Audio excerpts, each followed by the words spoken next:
다 같이 한 마음으로 시편 32편 1절 말씀 같이 합독해 보도록 하겠습니다.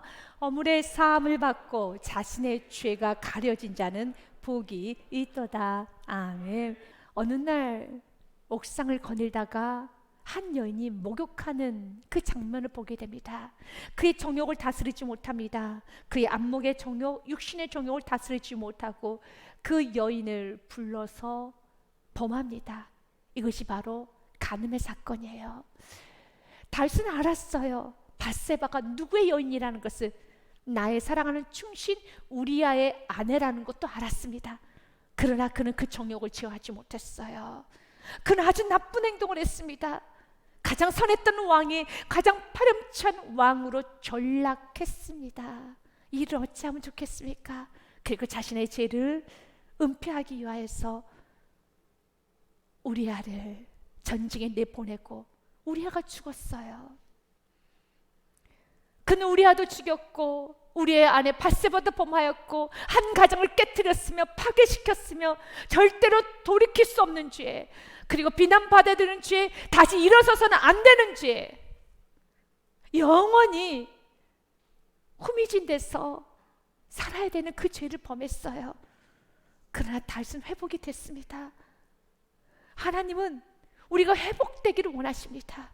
사단은 우리가 영원히 죄를 지었기 때문에 너는 죄의 자리에 머물러서 영원히 낙심하고 정죄하고 비난받고 너 스스로도 자책하면서 그렇게 살아야 돼 라고 사단은 우리를 어둠으로, 벼랑 끝으로, 저 깊은 바다 깊은 곳으로 내던질 것입니다. 그러나 주님은 오늘 또 구원의 손을 우리에게 펼치시면서 일어나라, 나와 함께 가자, 일어나라 주님 말씀하십니다. 주님은 원하는 것은 우리를 용서해 주는 걸 원해요. 지금 우리가 회복되는 걸 원하십니다. 그래서 예수께서 33장 11절 말씀에 보면 우리 하나님은 이렇게 말합니다. 너는 그들에게 말하라. 주 여호와의 말씀이라. 나의 삶을 두고 맹세하노니.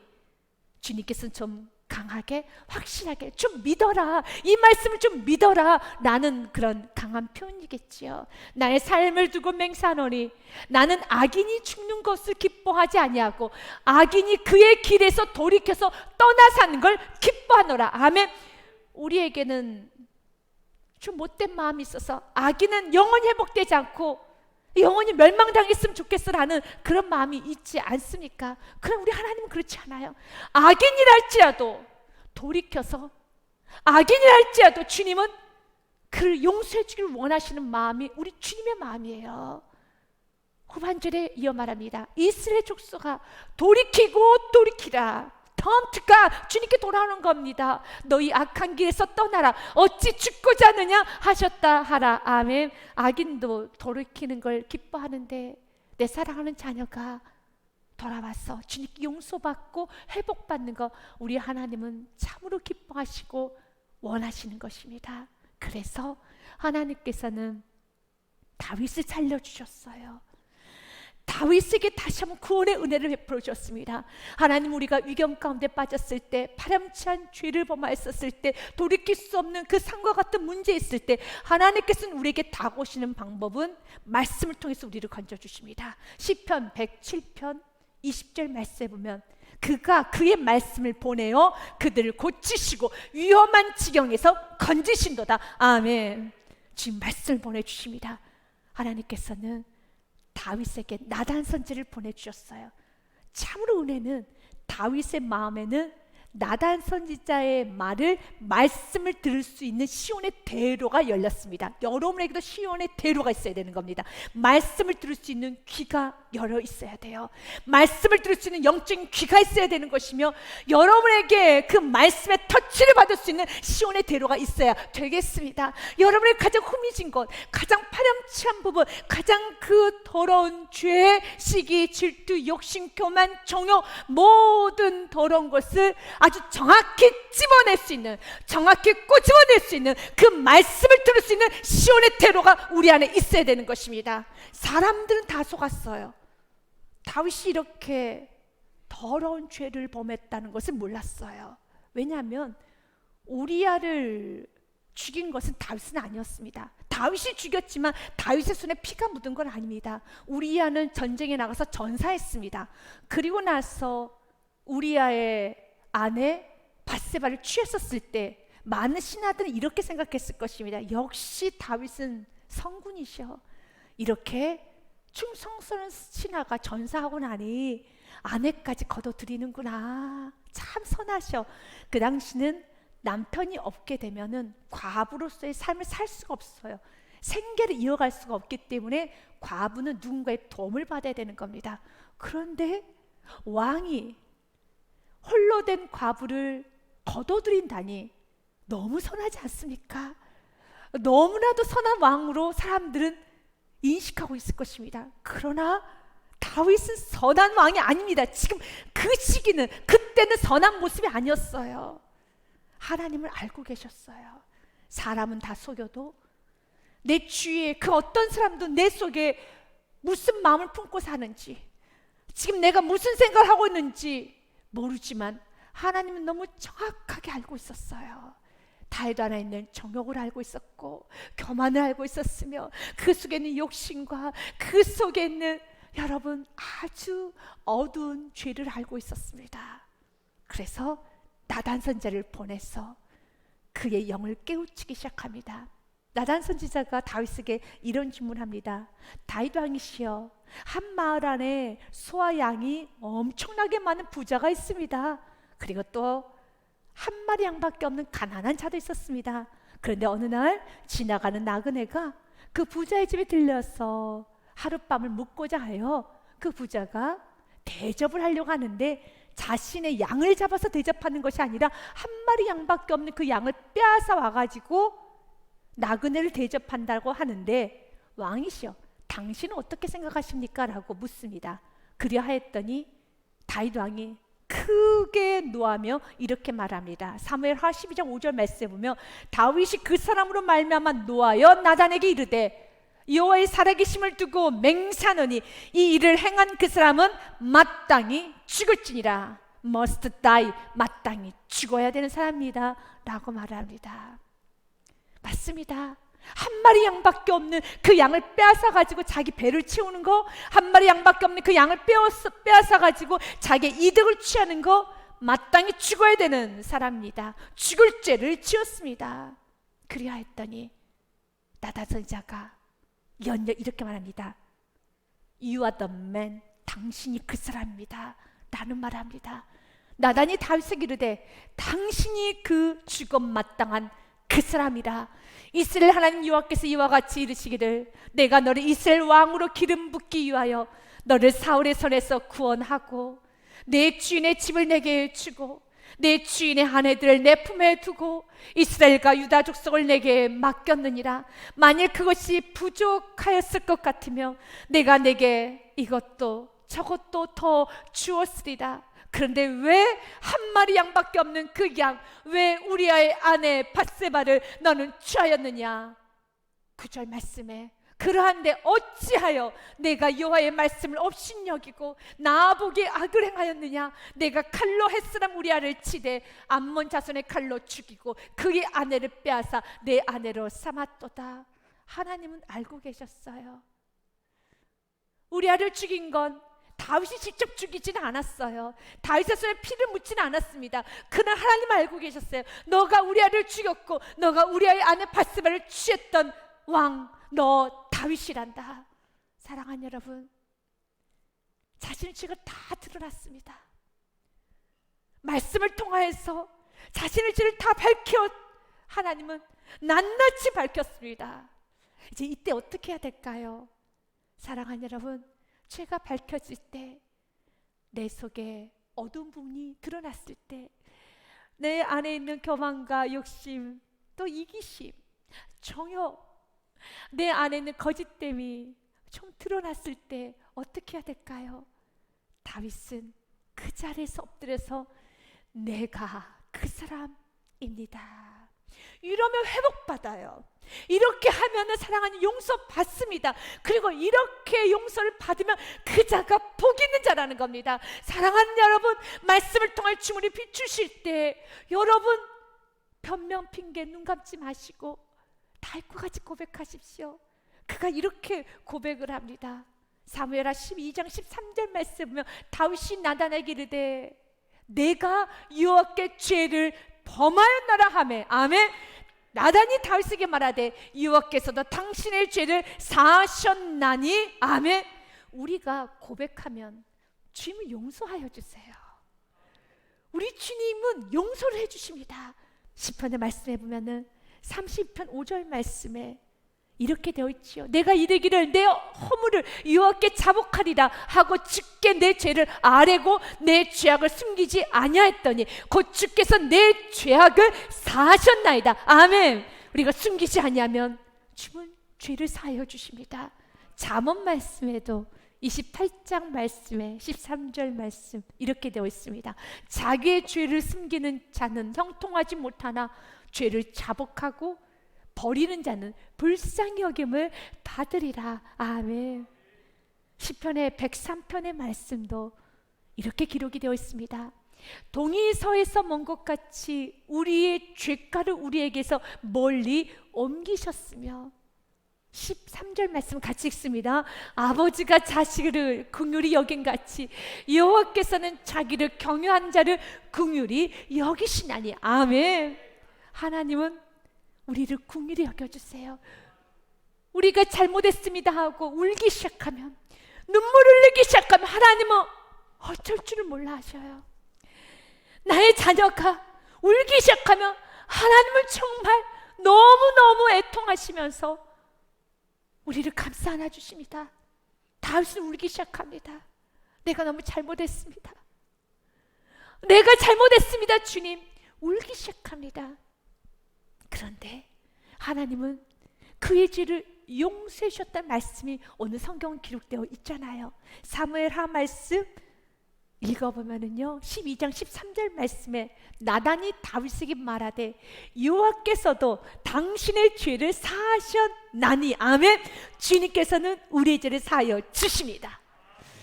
이젠 여기서 한 걸음 더 나아가기 원합니다. 그러나 당신이 죽지는 아니하려니와 이 일로 말미암아 여호와의 원수가 크게 비방할 거리를 얻가하였으니 당신이 낳은 아이가 반드시 죽으리로다 하고 당신의 아이는 죽을 것입니다. 그리고 15절 말씀에 나단이 자기 집으로 돌아가니라 우리아의 아내가 다윗에게 낳은 아이를 여호와께서 치심에 심히 앓는지라 하면서 아들을 거둬가십니다. 우리가 용서를 받고 난 후에 하나님께서는 그 죄를 좀 덮어주시는 경우도 있어요. 죄에 대한 책임감을 말합니다. 죄로 인한 책임을 져야 될 부분을 그냥 덮어주시는 경우도 있지만 오늘 말씀처럼 책임을 져야 될 부분에서 하나님께서는 책임을 지게 하실 때가 있어요. 우리아의 생명을 거둬가셨다면, 우리아의 생명을 빼앗았다면 하나님은 다윗의 소중했던 아들의 생명을 거둬가십니다. 다윗이 밧세바를 간음했으면 하나님께서는 다윗의 아내들을 다윗의 아들 통해서 범하도록 허용하실 때가 있어요. 이 부분에 있어서 그러면 주님께 용서받는 게 무슨 의미가 있어? 라고 말하신다면 안 됩니다. 사울왕이 그래서 회개를 못한 거예요. 사울이 참 많은 불순종을 합니다. 그래서 하나님은 동일하게 다윗만 사랑한 것이 아니라 사울도 사랑하여서 하나님께서는 사울에게 사무엘 선지자를 보내주셨어요. 왜 이렇게 하나님 만으로 여기십니까? 왜 이렇게 불순종하십니까? 왜 이렇게 하나님 앞에 범죄를 하십니까? 라고 지적을 하였습니다. 그런데 사울은 회개를 하지 않아요. 왜냐하면 계산을 해보니까 내가 회개를 하여도 나에게 이득이 없고, 아니 오히려 회개를 하면 내 죄가 드러나면은 사람들 평판, 사람들에게 인정, 자신의 왕의 자리가 흔들릴 거라는 그 생각 때문에 회개를 제대로 하지 못합니다. 그래서 사무엘 선지자가 그의 죄를 지적했었을 때 사무엘 선지자 옷이 찢어질 정도로 사무엘을 붙들어요. 하나님을 붙들어야 되는 건데 사무엘을 붙들면서 이렇게 말을 합니다. 사무엘상 15장 30절 말씀에 보면 사울이 이르되 내가 범죄했을지라도, 네 범죄했습니다. 알았어요. 범죄했어요. 그러나 범죄 하였고, 이 범죄가 중요한 것이 아니라 이제 청하옵나니 내 백성의 장로들 앞과 이스라엘 앞에서 나를 높이사 나와 함께 돌아가소서. 내가 당신의 하나님 여호와께 경배하게 하소서 하더라. 만약 당신과 내가 따로 내려간다라면 사람들은 오해할 겁니다. 수근수근 할 겁니다. 그리고 사람들은 나를 무시할 것이고, 그리고 내 리더십에 문제가 생깁니다. 안 되겠습니다. 거기서 중요한 것은 하나님과의 관계 회복이 아니라 사람들의 평판, 인정, 왕의 자리, 하나님의 나라에 자신의 삶을 보는 것이 아니라 이 땅에서의 삶만은 중요시 여겼습니다. 그래서 그는 회개한 자가 아닙니다. 회개는 어떤 자가 하는 줄 아십니까? 하나님을 사랑하는 자가 회개할 수 있는 것입니다. 다윗은 자신의 그 파렴치한, 씻을 수 없는, 많은 사람들에게 비난을 받아야 되는 그 죄를 다 드러내도 내 영혼이 깨끗해질 수 있다라면, 하나님과 관계가 회복될 수 있다라면 괜찮습니다. 왕의 자리를 지키는 것보다 더 중요한 것은 지금 내 영이 죽어갈 심정입니다. 내가 지금 주님께 쫓겨나면 안 되겠습니다. 세상에서도 그렇지 않습니까? 어떤 죄가 드러났었을 때 왜 자꾸 죄를 인정하지 않고 가리고 또 가리고 범죄하고 또 범죄합니까? 사람들의 비난, 또 자신의 자리, 물질, 어떤 지금까지 쌓았던 커리어, 이 부분에서 무너지면 안 된다는 거예요. 그래서 끝까지 죄의 자리를 고집하죠. 그러나 그 길이 망하는 길이에요. 그 길이 여러분 정말 지옥을 경험할 수 있는 길이라는 것입니다. 사울은 왕의 자리를 지키려고 그렇게 노력했지만 왕의 자리를 지킬 수 없었잖아요. 우리의 영혼이 회복될 때 범사가 잘 돼요. 그리고 강건해지는 것입니다. 요한 3서 1장 3절 말씀에 보면 사랑하는 자여 내 영혼이 잘됨 같이 내가 범사에 잘되고 강건하기를 내가 간구하노라. 아멘. 영혼이 잘되는 게 먼저인 것입니다. 그래서 다윗은 자신의 죄가 드러날 때 사람들의 시선은 아랑곳하지 않고 많이 울어요. 펑펑 웁니다. 그리고 하나님께 이런 고백을 합니다. 그가 회개하면서 지었던 시가 시편의 말씀 61편 51편 말씀입니다. 하나님이여 주의 인자를 따라 내게 은혜를 베푸시며 주의 많은 긍휼을 따라 내 죄악을 지워주소서. 그러면서 그가 계속 연이어 고백합니다. 나를 주님 앞에서 쫓아내지 마시며 주의 성령을 내게서 거두지 마옵소서.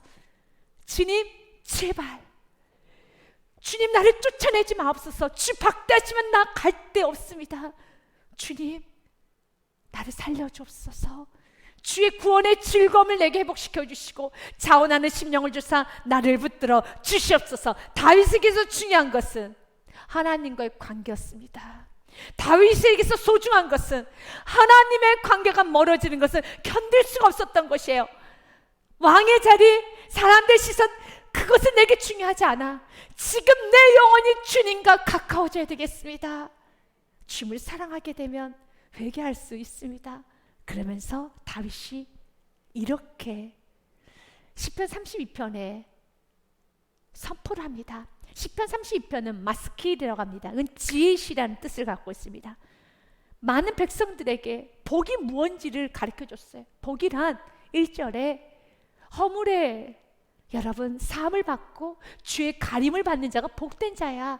그리고 2절에 마음에 간사함이 없는 자가 복되다라는 말을 합니다. 2절 말씀 같이 읽습니다. 마음에 간사함이 없고 여호와께 정죄를 당하지 않는 자는 복이 있도다. 아멘.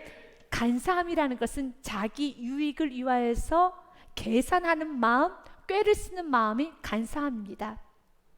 간사함이 없어야지 복이 있다라는 것입니다. 사울은 너무 간사했습니다. 그래서 회개를 하기 전에 계산을 해요. 저울질을 합니다. 회개를 하는 것이 더 유익일까? 하지 않는 것이 더 유익일까? 저울질합니다. 자기 유익을 위해서 계속적으로 계산을 합니다. 계산을 해봤더니 회개를 하고 나면 유익이 없어요. 회개를 하고 나면 오히려 사람들이 떠날 것이고 사람들이 비난할 것이고 자기의 자리가 위태로울 거라 생각하여서 자기 유익을 위해서 계산을 충분히 하고 났더니 자기에게 손해, 나는 회개 안 할 거야. 간사한 자라는 겁니다. 하나님 우리 안에 그런 간사한 마음이 없어지기를 원합니다. 회개를 하면서 내가 회개를 하게 되면, 내가 돌이키게 되면, 내가 결단하게 되면 나는 이런 물질의 손해, 이런 억압, 어떤 이러한 어려움 이것저것 계산하면서 회개를 더디하는 것이 아니라, 알면서도 회개하지 아니하는 간사한 마음을 소유하고 있는 것이 아니라, 오늘 그 간사한 마음 십자가에 완전히 못 박으시고 딸과 같이 회개할 수 있을 때 회개하시길 바라겠습니다. 계산하지 마십시오. 내가 결단하면, 내가 돌이키면, 내가 내려놓으면은 나에게는 이런 손해가 있고, 나에게는 이런 억압이 있고, 그런 생각하지 마십시오. 우리 주 우리에게 말합니다. 자기 유익을 위해서 계산하는 자는 복 없는 자야. 복 있는 자는 간사함이 없는 자.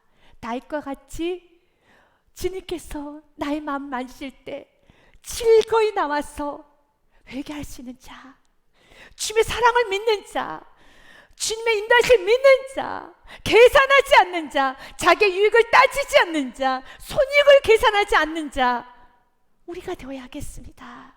오늘 다윗은 죄 고백을 하는 것은 너무 행복입니다. 너무 자유입니다. 라고 말합니다. 그럴 때 이런 의문도 생길 것입니다. 다윗이 이렇게 성경 말씀대로 죄 고백하는 것이 행복이고, 어떤 죄를 토설치 아니하면 3절 말씀처럼 뼈가 상한다고 했는데, 다윗은 즉각적으로 회개하지는 않았잖아요. 맞아요. 다윗은 즉각적으로 회개하지 않았습니다. 다윗은 밧세바가 아기를 낳을 때까지 회개하지 않았어요. 회개하지 않아도 아무런 문제가 없는 것처럼 보입니다. 실제적으로 여러분 어떻습니까? 믿음의 길을 떠나고 예배 자리를 떠나고 기도의 자리를 떠나도 여러분 그 영혼이 오늘 말씀처럼 종이 신음하고 뼈가 쇠하고 진액이 빠져나가는 것처럼 영혼이 피폐해져 갑니까? 아닙니다.